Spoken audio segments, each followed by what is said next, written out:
एक दिन बादशाह सलामत दरबार में सबसे पहले आए और पीछे जितने भी दरबारी आते गए उन सब से यही पूछते गए, आगरा में कौओं की संख्या कितनी है। सभी दरबारी चुप होते गए, किसी ने भी झूठ सच कुछ भी उत्तर नहीं दिया। तब तक बीरबल भी दरबार में आ पहुंचे। बादशाह ने वही प्रश्न उनसे भी पूछा। बीरबल ने तुरंत जवाब देते हुए कहा, गरीब परवर, पिछले साल उनकी गणना करवाई थी, केवल आगरा शहर में ही 1550 कौवे निकले थे। बादशाह बीरबल से कौओं की स्पष्ट गणना सुनकर आश्चर्यचकित रह गए और पूछा, तुमने पिछले साल गणना कब करवाई थी? उसका प्रमाण दो, मुझे मर्दमशुमारी में शक है। बीरबल ने उत्तर दिया, पृथ्वीनाथ, यह गणना रत्ती पाई सही है। बादशाह ने कहा, अगर इसमें एक नंबर की भी कमी बेशी होगी तो तुमसे 5270 रुपये दंड के रूप में वसूले जाएंगे। आज शाम तक का मौका है, भली भांति सोच विचार कर उत्तर दो। बीरबल ने कहा, जहांपना, मेरी गणना बिल्कुल ठीक है। फिर भी गणना करने पर इतने ही कौवे निकलेंगे। कमी बेशी तब होगी जब यहाँ से कुछ कौवे बाहर गए होंगे या बाहर से मेहमानदारी निभाने के लिए यहाँ आए होंगे। एक कवि किसी धनवान कंजूस आदमी की प्रशंसा में कविता बनाकर उसके पास ले गया और अपनी कविता पढ़कर सुनाई। कंजूस समझ गया कि यह कुछ लेने की इच्छा से मेरे पास आया है, इसलिए सोचा कि जैसे इसने कविता सुनाकर मुझको प्रसन्न किया है, वैसे ही मैं भी इसको बातों से खुश करके विदा करूंगा। यह विचार कर वह बोला, कवि जी, वाह, कैसी उत्तम कविता बनाई है। आप मेरे पास कल आइए, मैं आपको यथावत खुश करूंगा। ऐसा कहकर कंजूस ने कवि को विदा किया और कवि आशाजनक शब्दों को सुनकर मन ही मन में फूला न समाया। दूसरे दिन खुशी के जोश में कवि फिर कंजूस के पास जा पहुंचा। उसे देखते ही कंजूस बोला, तुम कौन हो, कहाँ से आए हो, और ऐसा बन गया मानो उसे जानता ही न हो। कवि ने घबरा कर कहा, मैं वही हूं जो कल आपके लिए कविता बनाकर लाया था। क्या आप मुझे भूल गए? कंजूस बोला, कल की बात कल गई, आज क्या है? कल जैसे तुमने कविता सुनाकर मुझको आनंदित किया था, वैसे ही मैंने प्रशंसा भरी बात कहकर तुमको प्रसन्न किया था। न तुमने मुझे कुछ दिया और न मैंने ही तुमको कुछ दिया। यह सुनकर कवि वहां से चला आया और एक मित्र के साथ बीरबल के पास पहुंचा। सारा हाल सुनकर बीरबल ने कहा, कविराज, 4-5 दिन बाद अपने इस मित्र को उस कंजूस के पास भेजना। यह किसी कामकाज के बहाने उससे खूब मित्रता कर ले और फिर किसी दिन उसको खाने का न्योता दे। जिस दिन वह तुम्हारे घर भोजन के लिए आए, उस दिन मुझे भी बुलवा लेना। इतना स्मरण रखना कि उसे केवल न्योता ही देना है, खाना नहीं खिलाना है। दोनों मित्र उसकी बात समझ गए। थोड़े समय में ही कवि के मित्र ने कंजूस के साथ जान पहचान बढ़ाकर कामकाज का व्यवहार डाल दिया और जब दोस्ती खूब बढ़ गई, तब एक दिन उसको भोजन का न्योता दिया। कंजूस ने न्योता मान लिया। उस दिन उसने बीरबल से और कवि से भी कहलवा भेजा। वे दोनों वेश बदलकर आ पहुंचे। थोड़ी देर में कंजूस भी आ गया। उन तीनों ने उसका खूब सत्कार किया, लेकिन उन दोनों को पहचाना नहीं और सभी बातचीत में व्यस्त हो गए। खाने की कुछ भी तैयारी न थी।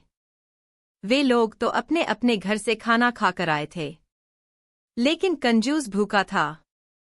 बहुत देर तक अपने मन को मारकर वह चुप बैठा रहा।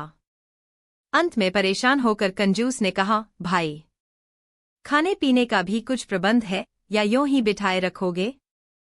तब कवि के मित्र बोले, भाई, मैंने तुमको खाना खाने के लिए थोड़े ही बुलाया है। मैंने तो तुमको केवल खाने का निमंत्रण देकर खुश किया है। कंजूस यह सुनकर बहुत शर्मिंदा हुआ और उसने कवि को यथोचित पुरस्कार दे दिया। एक दिन अकबर बादशाह ने देशी कारीगरों की तरक्की करने के निश्चय से बहुत सी रुई इकट्ठी करवाई। गरीबों को वह रुई हिसाब से बांट दी जाती थी। वे बेचारे उसे परिश्रम से काटते और सूत बनाकर अकबर बादशाह के यहाँ पहुंचा देते थे। इस कार्य से उनकी जीविका चलती, साथ ही अकबर बादशाह को उसमें लाभ भी बहुत था। रुई का रखना अकबर बादशाह के लिए आवश्यक था, क्योंकि गरीब काटने वाले की इतनी औकात नहीं थी कि वे रुई खरीद सकते। रुई का जब सालाना हिसाब निकाला गया तो उसमें भारी कमी पाई गई। अकबर बादशाह को इसका पता लगा तो उन्होंने उच्चाधिकारियों को इसकी जांच के लिए नियुक्त किया। अब पुराने तौर तरीके छोड़कर हर माह की आमदनी व खर्च का हिसाब किताब होने लगा। फिर भी महीने के अंत में रुई कम पड़ जाती थी। अकबर बादशाह के मन में आया कि हटाओ यह बखेड़ा, इस तरह नुकसान उठाकर कितने दिन काम चलेगा। अगले दिन रुई का यह धंधा बंद होने की आज्ञा हो गई। बीरबल को जब यह बात मालूम हुई तो उन्होंने यह विचार किया कि इससे तो बहुत से गरीबों की रोजी रोटी मारी जाएगी, फिर उनकी जिंदगी कैसे बसर होगी। यह सोचकर उन्होंने स्वयं उसकी जांच करनी आरंभ कर दी। वह अकबर बादशाह के पास गए और बोले, हुजूर, मैं चोरों को पकड़ना चाहता हूँ। बीरबल की इस बात से अकबर बादशाह अत्यधिक खुश हुए।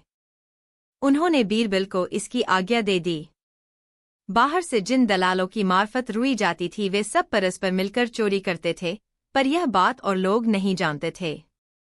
यही कारण था कि जांच पड़ताल का कोई नतीजा नहीं निकला। दलाल लोग हमेशा यह कार्रवाई कर जाया करते थे। बीरबल के ध्यान में यह बात आई कि हो न हो, अवश्य इसमें कुछ चाल है, नहीं तो रुई का इस तरह घटना कदापि संभव नहीं हो सकता। खूब सोच विचार कर दूसरे दिन रुई के सब दलालों को बीरबल ने दरबार में बुलाया।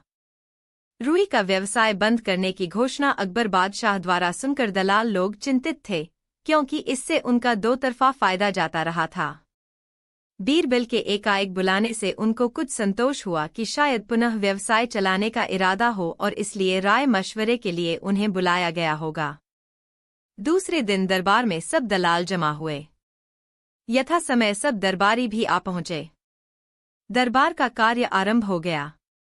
बीरबल ने सब दलालों को संबोधित करके रुई के व्यवसाय का कुल ब्यौरा सुना दिया और बोले, रुई के इस तरह लापता होने से बहुत नुकसान हो रहा है और चोरों के लिए क्या कहा जाए। वे तो ऐसे हैं कि छिपे तौर पर तो चोरी करते ही हैं, खुलेआम भी अपनी पगड़ी में कुछ न कुछ रुई खांस लेते हैं। यद्यपि मैं उन्हें अच्छी तरह पहचानता हूँ, फिर भी मैं आम सभा में उनकी बेइज्जती नहीं करना चाहता और इसीलिए उनका नाम भी जाहिर नहीं करना चाहता। बीरबल की यह घुमाव फिराव की बातें चोर दलालों ने समझ लीं। उन्हें ज्ञात हो गया कि बीरबल बड़े ही चतुर हैं और उनकी बातों का पता उन्हें लग गया है। अब वह अवश्य ही उनका भांडा फोड़ देंगे। साथ ही पगड़ी में मुई खांसने की बात से चोरों का मन घबराने लगा। वे परस्पर एक दूसरे से इशारे में कहने लगे कि देखो तो, पगड़ी में क्या सचमुच ही रुई तो नहीं चिपकी है।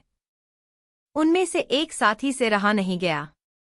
उसने सबसे नजर बचाकर अपनी पगड़ी को ठीक करने के बहाने टटोला।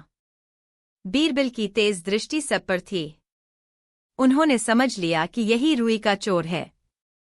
तत्काल ही उन्होंने सिपाही को उस चोर की मरम्मत करने का हुक्म दिया। भयभीत होकर उस आदमी ने अपना अपराध स्वीकार कर लिया। बीरबल ने चतुराई से उसके सभी चोर हिस्सेदारों का भी नाम पूछ लिया। इस तरह भांडा फूट जाने से सब पुराने दलाल निकाल दिए गए और चोरी करने वालों को दंड मिला। इस तरह भांडा फूट जाने से सब पुराने दलाल निकाल दिए गए और चोरी का वालों को दंड मिला। पूर्णिमा का चांद। एक दिन बीरबल को किसी काम के लिए काबुल जाना पड़ा। वहां उनका पहनावा और चाल चलन देखकर लोगों को उनका परिचय जानने की इच्छा हुई। खोजबीन करते लोगों को उनका दिल्ली से आना और भेदिया होना मालूम हुआ। उस देश के बादशाह को उसकी खबर दी गई। बादशाह ने उनको तुरंत बुलाया और पूछा, तू कौन है? बीरबल ने कहा, मैं यात्री हूँ। नए नए नगरों को देखने की इच्छा से देश देश में फिरता हूँ।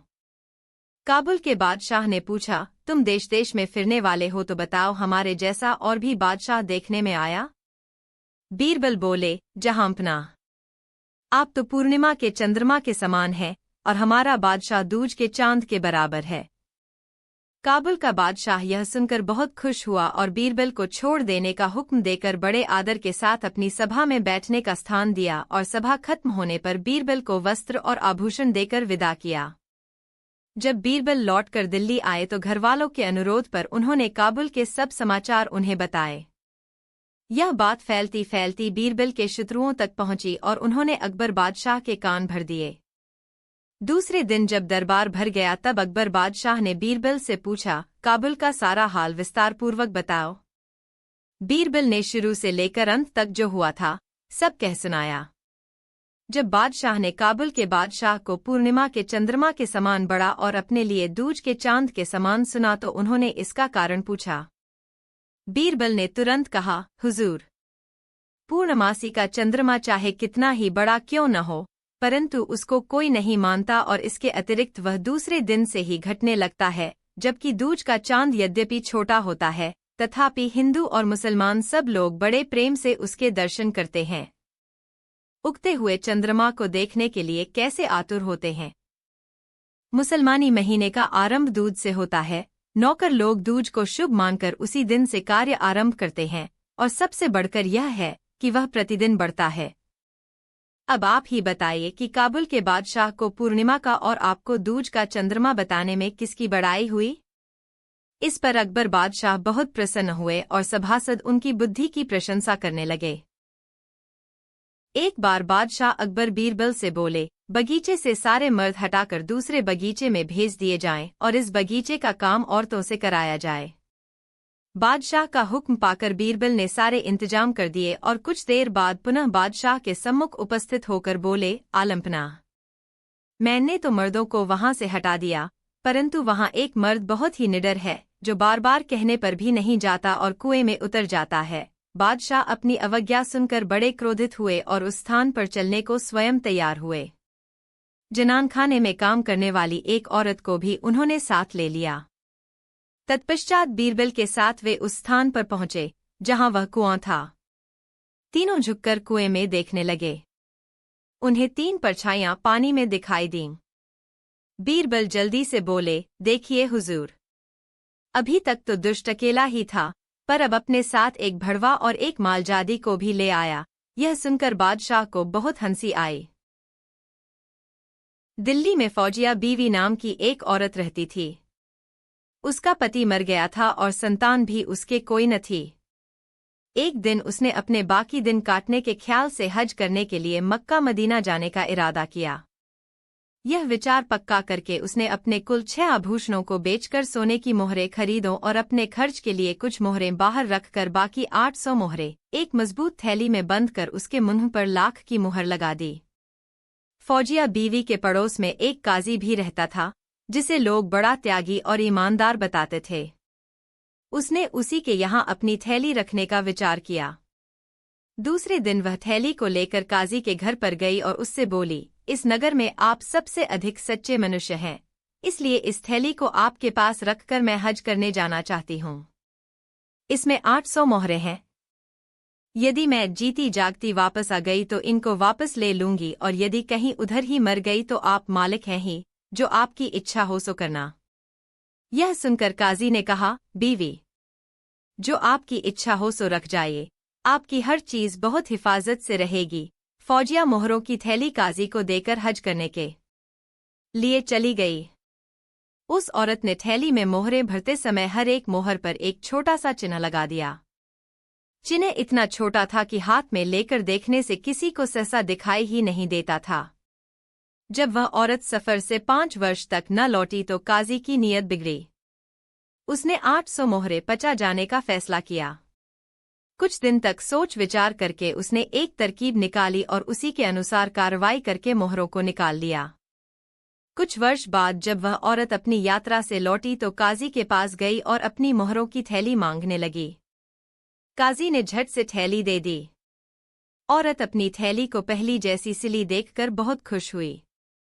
घर जाकर थैली बोलने पर उसको मालूम हुआ कि मोहरों के स्थान पर उतने ही तांबे और रांगे के टुकड़े भरे हुए हैं। यह देखकर वह घबरा गई।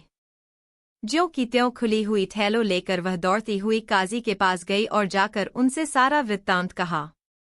काजी बोला, तेरी थैली में क्या रखा हुआ था, मैंने तो देखा तक नहीं। तू जैसी थैली दे गई थी वैसी ही मैंने संभाल ली। जैसी मोहर लगी दी थी वैसी ही मैंने तुझे दे दी, फिर मैं क्या जानूं। काजी की बात सुनकर वह औरत बहुत घबराई। उसने कहा, काजी साहब, मैंने मोहरें अपने हाथ से थैली में रखी थीं। मैं बहुत गरीब हूँ, मेरो जिंदगी का सहारा वही मोहरे हैं, सारी नहीं तो आधी ही दे दीजिए। मैं आपको शरीफ आदमी समझकर आपके भरोसे अपनी धरोहर रख गई थी।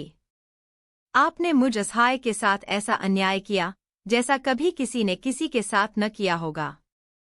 काजी ने यह सुनकर बहुत क्रोध के साथ कहा, बेकार शोर मचाने का यहाँ कोई काम नहीं है, चुपचाप यहाँ से चली जा, नहीं तो धक्के देकर निकलवा दी जाएगी। जब काजी ने मोहरे देना स्वीकार न किया और रूखेपन की बातें की, तब वह बेचारी निराश होकर अकबर बादशाह के पास गई और वहां जाकर उसने फरियाद सुनाई। फरियाद सुनकर अकबर बादशाह ने काजी को बुलाकर पूछा, तुम इस औरत की मोहरों वाली थैली के विषय में क्या कहते हो? काजी बोला, कुछ वर्ष पूर्व यह औरत मेरे यहाँ एक थैली रख गई थी। जब यह लौटकर मेरे पास अपनी मोहरें लेने आई तो मैंने जैसी मोहर लगी थैली यह दे गई थी, वैसी ही लौटा दी। मैं नहीं जानता कि थैली में मोहरें थी या बच्चों के खेलने के पत्थर। काजी का जवाब सुनकर अकबर बादशाह को संदेह हुआ और उसने उसको घर जाने की आज्ञा देकर औरत से कहा, तुम चिंता मत करो, आनंदपूर्वक अपने घर में रहो, थोड़े ही दिन में तुम्हें तुम्हारी मोहरें मिल जाएंगी। अकबर बादशाह ने यह मामला बीरबल को न्याय करने के लिए सौंप दिया। बीरबल ने उस औरत से थैली ले ली और उसे अपने घर ले गए। वहां जाकर वैसी ही कुछ थैलियां मंगवाकर उसमें कुछ भरकर लाख की मोहर लगाई। फिर सभी थैलियों में एक एक छेद कर दिया और दिल्ली के सभी रफूगरों को एक एक करके बुलवा भेजा।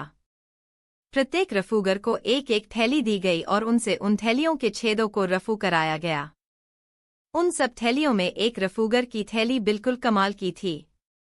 उसे बारीकी से देखकर छेद का पता ही नहीं चलता था। बीरबल ने उसे अकेले में बुलाकर डराया धमकाया तो उसने काजी की थैली रफू करना स्वीकार कर लिया। बीरबल ने पूछा, तुमने यह थैली कब रफू की थी? रफूगर ने कहा, हुजूर, शायद 2 वर्ष हुए होंगे, तब एक काजी ने मेरे पास आकर यह थैली रफू करवाई थी। बीरबल ने पूछा, उस थैली में क्या था, तुझे मालूम है? उसमें कुछ तांबे और रांगे के टुकड़े भरे हुए थे। इस काम के लिए तुझको क्या मिला था? 2 मोहरें। तुमने मोहरें भुनवा ली या ज्यों की त्यों रखी हैं? एक तो भुनवा ली और एक मेरे पास है। जाओ, उस मोहर को लेकर शीघ्र यहाँ आओ। रफूगर मोहर लेने गया तब बीरबल ने उस औरत और काजी को बुलवाया। थोड़ी देर में रफूगर भी मोहर लेकर आ पहुंचा। काजी उसे देखते ही फीका पड़ गया। बीरबल उसकी शक्ल देखकर तुरंत ताड़ गए और उन्होंने उस रफूगर से मोहर लेकर उस औरत के हाथ में दी और कहा, तुम अपने कथनानुसार इस पर चिन्ह दिखलाओ। उस स्त्री ने मोहर देखकर वह चिन्ह बीरबल को दिखलाया। फिर बीरबल ने रफूगर को थैली दिखाकर पूछा, क्यों, यह वही थैली है? हाँ हुजूर, यह वही थैली है। तुमने किस जगह रफू किया था, बताओ। यह देखिए। बीरबल ने काजी की ओर देखकर कहा, क्यों, अब तुम क्या जवाब देते हो? काजी से इसका कुछ जवाब न बन पड़ा और वह नीचे की ओर देखने लगा। बीरबल ने तुरंत उसे कैद करने की आज्ञा दी और उसके मकान को तलाशी ली गई, जहां सब मोहरें एक थैली में भरी हुई थीं। उस औरत ने सब मोहरों पर अपना चिन्ह दिखाया। बीरबल ने उस औरत को सभी मोहरें देकर विदा किया। रफूगर को भी 2 मोहरें इनाम में दी गई और काजी की सारी जायदाद जब्त कर ली गई। अकबर बादशाह बीरबल के इस न्याय से बहुत खुश हुए। एक बार एक फकीर ने अकबर बादशाह के पास आकर सब्जी, हरे पत्ते भेंट की। उसके थोड़ी देर बाद ही बंगाल का एक पुजारी आया और उसने देवों के प्रसादी चावल और भस्म अकबर बादशाह को दिए। फिर दोनों व्यक्ति कुछ धन मिलने की आशा से एक कोने में खड़े हो गए। अकबर बादशाह ने पुजारी की भेंट को देखकर काजी से पूछा, यह क्या है? काजी ने कहा, जहांपना, चावल और खाक है। अकबर बादशाह ने अपने मन में सोचा कि यह पुजारी मेरी गद्दी को खाक करने आया है, इसलिए नौकरों से कहा कि इसको धक्का देकर निकाल दें। फिर फकीर की लाई हुई चीज को देखकर पूछा, शाह साहब, क्या लाए हैं? काजी साहब बोले, हुजूर, सब्जी लाए हैं। अकबर बादशाह ने सब्जी का प्रिय नाम सुनकर फकीर को 100 रुपए इनाम में दिए और जाने का हुक्म दिया। जिस समय यह कार्रवाई हुई उस समय बीरबल दरबार में उपस्थित न थे। दरबार से जाते समय पुजारी को बीरबल रास्ते में मिले। उसने सारी बातें बीरबल से निवेदन को। बोरबल उसको एक ओर खड़ा कर दरबार में गए। वहां पहुंचने पर उन्हें फकीर को इनाम मिलने और पुजारी को निकाले जाने का पता चला। अकबर के आदेश पर बंगाल के पुजारी को धक्का देकर बाहर निकालता हुआ एक सेवक बीरबल ने अकबर बादशाह के पास जाकर कहा, हुजूर, बंगाल के पुजारी का अपमान कर आपने अनुचित काम किया है। जिसने आपकी गद्दी अमर रखने के शुभाशीर्वाद के साथ महाकाली का प्रसाद आपको दिया था, उसको आपने धक्के देकर निकलवा दिया, और जिसने आपका सर्वनाश होने वाली वस्तु भेंट की, उसे आपने इनाम दिया। कैसे आश्चर्य की बात है। जरा सोचिए तो सही, इसमें आपकी कैसी कीर्ति होगी। अकबर बादशाह बोले, पुजारी ने भस्म और चावल दिए थे, जिसका यह अर्थ निकला कि मेरी गद्दी भस्म हो जाए। इसीलिए मैंने उसको दंड दिया था, और फकीर ने सब्जी जैसी शुभ वस्तु दी थी। इसके कारण मैंने उसको इनाम दिया था। मैंने यह काम बहुत सोच समझकर किया था। आगे जैसी तुम्हारी राय हो तो वैसा ही किया जाए। बीरबल बोले, हुजूर, यह तो आपने उल्टा अर्थ निकाला। बंगाल का महाविद्वान पुजारी कभी भी आपका अशुभ चिंतन नहीं कर सकता। उसने चावल इस अभिप्राय से दिए थे कि आपके राज्य में धन धान्य की वृद्धि हो, और भस्म देने का प्रयोजन था कि आपके शत्रु भस्म हो जाएं। ये दोनों पदार्थ हमारे शास्त्र के अनुसार महाकाली के पवित्र प्रसाद हैं। आपने अपने शुभचिंतक को ऐसा दंड दिया, और जिस फकीर ने सब्जी अर्थात सड़गल जाने वाली या सर्वनाश होने वाली चीज दी, उसे आपने इनाम दिया। यह अर्थ अकबर बादशाह को ठीक लगा, और उसने ब्राह्मण को बुलाकर इनाम देते हुए कहा, फकीर की लाई हुई चीज हमारे धर्म में पवित्र है, इसीलिए उसको 100 रुपए दिए गए हैं। इस प्रकार बीरबल ने अपनी युक्ति से ब्राह्मण को भी पुरस्कार दिलवा दिया। एक बार शाही दरबार में खूब सजावट थी। फारस देश के कुछ मशहूर लोग भारत आए हुए थे। दरबार में उनके स्वागत की धूम थी। सभासद एकत्रित थे। अकबर बादशाह अभी उपस्थित न हुए थे। कुछ देर बाद फारस देश के मेहमान भी पधारे। अकबर बादशाह के मौजूद न होने से बीरबल ने उनकी तरफ से अतिथियों का स्वागत किया और उन्हें उचित स्थान पर बैठाया। अकबर बादशाह की सभी प्रतीक्षा कर रहे थे।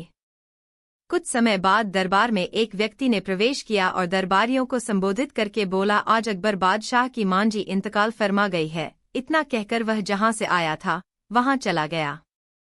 कुछ देर बाद एक दूसरे व्यक्ति ने दरबार में प्रवेश करते हुए कहा, सभी लोगों को बधाई हो। आज अकबर बादशाह के घर में लड़का पैदा हुआ है। एक ही समय में दुख और खुशी के समाचारों के मिलने से दरबारियों में आपस में यह विचार होने लगा कि इस अवसर पर हंसना चाहिए या रोना। किसी से कोई निश्चय न हो सका। फारस के मेहमान भी कुछ निश्चय न कर सके कि क्या करना चाहिए। जब कुछ निश्चय न हो सका तब सब दरबारियों ने बीरबल से सलाह देने की प्रार्थना की। बीरबल बोले, आप सब लोग जैसे अकबर बादशाह करें वैसे ही करें, यानी उनके आने की प्रतीक्षा करें। यदि वह हंसते हुए सभा भवन में प्रवेश करें तो हंसना चाहिए, इसके विपरीत यदि रोते हुए दाखिल हों तो रोना चाहिए। बीरबल की इस बात को सब दरबारियों ने एक राय से मान लिया। फारस से आए हुए व्यक्तियों ने भी बीरबल की बुद्धि की बड़ी प्रशंसा की। एक बार बादशाह के पास शिकायत पहुंची कि उनका एक मालगुजारी अफसर बहुत गड़बड़ कर रहा है। वह रियाया प्रजा से कई गुना ज्यादा माल उगाहता है और ज्यादातर खुद हड़प कर जाता है। जब अफसर को बुलाकर जांच की गई तो पाया गया कि बही खातों में बहुत बड़ा घोटाला है। बादशाह ने न केवल उसकी संपत्ति जब्त कर ली बल्कि उसे विवश कर दिया कि वह बही खाते के सारे कागज भी खाए। प्रजा बादशाह के इस न्याय से बड़ी प्रसन्न हुई, पर बीरबल खुश नहीं हुए। हालांकि उस भ्रष्ट अफसर की जगह उन्हें मालगुजारी अफसर बना दिया गया था। उन्होंने सारा हिसाब किताब खाखरों पर लिखना शुरू कर दिया। फिर एक रोज बादशाह ने सब खाते जांच के लिए मंगवाए तो बीरबल सारे खाखरे लेकर उपस्थित हुए। बादशाह उन अजीब खाखरों को देखकर चकित हुए तो बीरबल ने स्पष्टीकरण पेश किया, हुजूर, मेरा हाजमा खराब है। मैंने सोचा कि क्या पता हिसाब किताब में गड़बड़ी हो और हुजूर मुझे कागज खाने के लिए विवश करें तो जान से हाथ न धो बैठूं। इसलिए मैंने सारा हिसाब किताब खाखरों पर लिखा है। यह कागज से जल्दी हजम हो जाएगा। एक बार की बात है, बीरबल को अपने किसी संबंधी के यहाँ निमंत्रण में जाना था। बादशाह अकबर से अवकाश लेकर दावत में जाने की बात कहकर बीरबल ने विदा ली। बादशाह को बीरबल बहुत प्रिय थे। एक दिन की अनुपस्थिति भी खलती थी। अगले दिन जब बीरबल दरबार में आए तो बादशाह ने कुशल क्षेम पूछने के बाद यह पूछा कि दावत कैसी रही। दावत में क्या क्या खाया, खाना कैसा बना था। बीरबल ने बताया कि वहां अच्छा सत्कार हुआ, खाना बहुत स्वादिष्ट था। कुछ पकवानों के नाम गिना डाले। पर बीरबल की बात पूरी होने से पहले ही अकबर को कोई अन्य बात याद आ गई। झट बीरबल की बात काटकर याद आई बात के बारे में पूछ लिया। उस समय की बात आई गई हो गई। कई दिनों के बाद बादशाह को अचानक याद आया कि उस दिन खाने वाली बात बीरबल की अधूरी रह गई थी। उन्होंने बीरबल की स्मरण शक्ति को परखने के लिए प्रश्न दाग दिया। बीरबल, और क्या? बीरबल समझ गए कि यह अप्रत्याशित प्रश्न किस संदर्भ में है। उन्होंने झट उत्तर दिया, और क्या? पकवानों में कड़ी भी थी, बहुत स्वादिष्ट थी। खूब, बहुत खूब। हम तुम्हारे उत्तर से बहुत प्रश्न हुए। माबदौलत तुम्हें यह नजराना दे रहे हैं। कहते हुए बादशाह ने अपने गले से मोतियों की माला उतारकर बीरबल के गले में डाल दी। दरबारियों ने देखा तो ईर्ष्या से भर उठे। उन्होंने सोचा अवश्य ही बादशाह सलामत को कड़ी का व्यंजन बहुत पसंद है। बस यही सोचकर वे जब अगले दिन दरबार में आए तो डेगचों में अपने अपने घर से कड़ी बनवा कर लाए। बादशाह ने देखा तो विस्मय में भरकर पूछा, यह क्या भाई? इन डेगचों में क्या है? हुजूर, कड़ी। संवेद स्वर में सबने कहा, जो आपको बहुत पसंद है। आप चख कर देखें। देखें किसका भाग्य खुलता है, किसकी कड़ी आपको पसंद आती है। बादशाह को अब भेद समझ में आया। रुष्ट होकर नौकरों को बुलवाकर सभी डेगचों को बाहर फिंकवा दिया। डांट लगाते हुए बोले, मूर्खी, तुम सब नकल करते हो, अक्ल तुम्हें है ही नहीं। बीरबल की कड़ी वाली बात तो बुद्धि परीक्षा थी, जिससे खुश होकर मैंने बीरबल को इनाम दिया था। फटकार सुनकर दरबारियों के चेहरे मुरझा गए। स्वादिष्ट था। कुछ पकवानों के नाम गिना डाले। पर बीरबल की बात पूरी होने से पहले ही अकबर को कोई अन्य बात याद आ गई। झट बीरबल की बात काटकर याद आई बात के बारे में पूछ लिया। उस समय की बात आई गई हो गई। कई दिनों के बाद बादशाह को अचानक याद आया कि उस दिन खाने वाली बात बीरबल की अधूरी रह गई थी। उन्होंने बीरबल की स्मरण शक्ति को परखने के लिए प्रश्न दाग दिया। बीरबल, और क्या? बीरबल समझ गए कि यह अप्रत्याशित प्रश्न किस संदर्भ में है। उन्होंने झट उत्तर दिया, और क्या? पकवानों में कड़ी भी थी, बहुत स्वादिष्ट थी। खूब, बहुत खूब। हम तुम्हारे उत्तर से बहुत प्रश्न हुए। माबदौलत तुम्हें यह नजराना दे रहे हैं। कहते हुए बादशाह ने अपने गले से मोतियों की माला उतारकर बीरबल के गले में डाल दी। दरबारियों ने देखा तो ईर्ष्या से भर उठे। उन्होंने सोचा अवश्य ही बादशाह सलामत को कड़ी का व्यंजन बहुत पसंद है। बस यही सोचकर वे जब अगले दिन दरबार में आए तो डेगचों में अपने अपने घर से कड़ी बनवा कर लाए। बादशाह ने देखा तो विस्मय में भरकर पूछा, यह क्या भाई? इन डेगचों में क्या है? हुजूर, कड़ी। संवेद स्वर में सबने कहा, जो आपको बहुत पसंद है। आप चख कर देखें। देखें किसका भाग्य खुलता है, किसकी कड़ी आपको पसंद आती है। बादशाह को अब भेद समझ में आया। रुष्ट होकर नौकरों को बुलवाकर सभी डेगचों को बाहर फिंकवा दिया। डांट लगाते हुए बोले, मूर्खी, तुम सब नकल करते हो, अक्ल तुम्हें है ही नहीं। बीरबल की कड़ी वाली बात तो बुद्धि परीक्षा थी, जिससे खुश होकर मैंने बीरबल को इनाम दिया था। फटकार सुनकर दरबारियों के चेहरे मुरझा गए।